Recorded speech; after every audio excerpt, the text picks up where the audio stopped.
Okay, I'm terrible at opening envelopes. You're laughing right. Hold on a second. Can you smack him? Not you, Ashley. What is wrong with you? Stevie, look at me.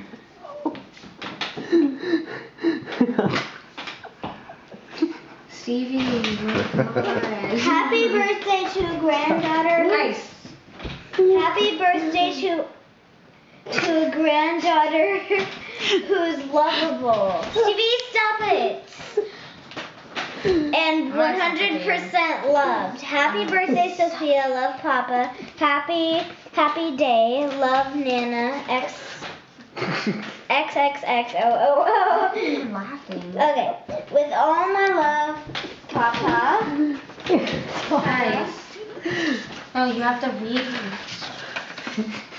Okay. So, wait, what? What are you doing? Wait. Here, start you. Dear Sophia. Okay.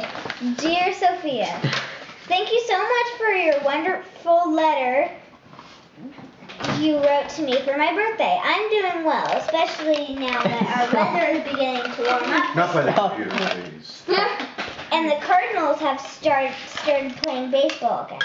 Nana is old. You're now officially a big girl. 9 is a neat age to be. I actually remember when I turned 9 years old. I thought to myself, I'm a big boy now. I really do remember that. Nana told me you were having a sleepover for your birthday. How fun. But so is a letter. So, write me back when you have time. With all my love, Papa. Aww. Did you miss some stuff? Because No? I feel like. No. You got it all? So, yeah. That's so cool. What a great... That is so nice. I love it. I'll there's try a to. back, and there's another back, and then there's another back. Oh, jeez. Back. I'll read this out.